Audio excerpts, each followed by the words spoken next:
इतना छोटा समस्या तो मैं खुद ही इसको पूरी कर सकती हूँ बगैर कोई पावर के। और पावर मिल जाए तो पावर मिलेगा तो अपार मिलेगा। जब से मैं घर से बाहर निकली हूँ, मैं सिवान की सेवा के लिए निकली हूँ और खेल के मामले में और एजुकेशन के मामले में मैं कभी पीछे नहीं रहूँगी। क्या कहना चाहेंगी? आज शहर के महादेवा स्थित कई इलाकों का दौरा चल रहा है आपका। देखिए, दौरा नहीं चल रहा है, ये सारे हमारे अपने घर हैं, सब लोगों में हमारी पहले से आना जाना है। तो चुनाव का दौर है तो मैं चाहती हूँ कि फिर से सभी को बता दूँ कि मैं भी चुनाव में हूँ और मैं इस बार निर्दलीय हूँ। हमारा चुनाव चिन्ह नहीं है, अभी नॉमिनेशन के बाद मिलेगा तो आप लोग उस पर देखिएगा, समझिएगा और तब वोट करिएगा।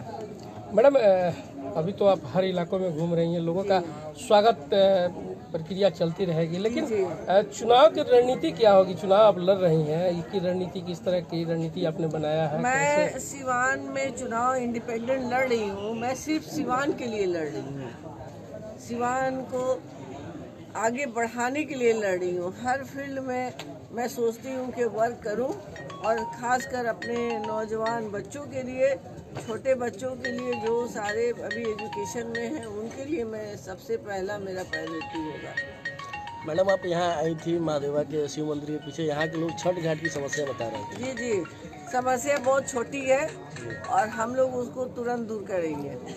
मैडम, सबसे बड़ी चीज़ ये है कि आप रणनीति बता रही हैं, कैसे चुनाव लड़ेंगी सिवान की समस्या के लिए।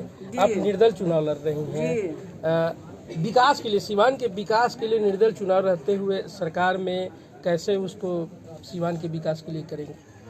देखिए, हर में सांसद का अपना फंड होता है और हम जैसे पहले डॉक्टर मोहम्मद शहाबुद्दीन साहब ने जो कार्य किए हैं, जो जिस तरीके से किए हैं उन्होंने, वो कि अपना फंड तो फंड दूसरे सांसदों से, दूसरे विधायकों से, राज्यसभा के सांसदों से उन्होंने अपने सिवान के लिए बहुत सारे फंड लाए हैं और काम किए हैं। मैं भी सभी भाइयों से कोशिश करूंगी, जो वहां पर मिलेंगे जब मैं जीत कर जाऊंगी, तो मैं अपने सिवान के लिए कुछ न कुछ एक्स्ट्रा फंड लाने की कोशिश करूंगी और अपने सिवान को आगे बढ़ाऊंगी। कुछ समस्या यहाँ पे लोगों ने आपके सामने रखी, कैसे निदान करेंगे उन समस्याओं को? देखिए, ये समस्या बहुत छोटी है, हम लोग चाहें तो आचार संहिता नहीं रहता तो कल से हम लोग काम लगा देते। इतना छोटा समस्या तो मैं खुद ही इसको पूरी कर सकती हूँ बगैर कोई पावर के। और पावर मिल जाए तो पावर मिलेगा तो अपार विकास होगा, सिवान का विकास हो जाएगा। 110% होगा। ठीक। अब बहुत सारे लोग जिस तरीके से आप दौरा कर रही हैं, विपक्षी घबरा गए हैं कि इस बार जो हिना साहब हैं बिल्कुल अलग अंदाज में चुनावी दौरा कर रही हैं। देखिए, कोई विपक्षी नहीं है, चुनाव लड़ने का अधिकार सबको है, तो सबकी अपनी अपनी सोच है, हमारी अपनी सोच है। मैं दिल से जुड़ी हुई हूँ, बिल्कुल दिल से, कोई मेरे में बनावट नहीं है।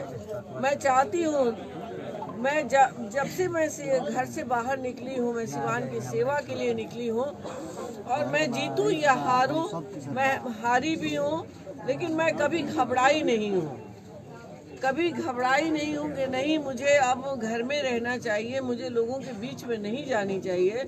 लेकिन समाज सेवा जो है ना, वो अगर आपके दिल में आ जाता है कि आपको करना है, तो आप मरते दम तक अपने सिवान के लिए सोचते रहिएगा, अपने लोगों के लिए, अपनी माँ बहनों के लिए, नौजवान के लिए, भाई बंधु के लिए, हर तरीके से आप समर्पित भाव से सेवा करिए। मैम, पूर्व सांसद साहब ने बहुत सारे काम किए शिक्षा के क्षेत्र में, खेलों के क्षेत्र में, और अभी देखा जा रहा है कि इंडोर स्टेडियम जैसी जगह जो है वो वैसे जो विकास है वो रुके हुए हैं, बिल्कुल जीर्ण शीर्ण अवस्था में पड़ा हुआ है। तो क्या जीतेंगी तो फिर वो उसका जीर्णोद्धार होगा? जी बिल्कुल, हमारी तरफ से 110% कोशिश होगी कि जो बच्चों के लिए समर्पित चीज़ है, जो स्पोर्ट्स है, चाहे इंडोर स्टेडियम हो या राजेंद्र स्टेडियम हो, या हमने तो हर गांव में भी कहा है, हर ब्लॉक स्तरीय के एक बच्चों के लिए प्लेग्राउंड होना चाहिए। मैं उस पर भी वर्क करने की कोशिश करूंगी और खेल के मामले में और एजुकेशन के मामले में मैं कभी पीछे नहीं रहूँगी।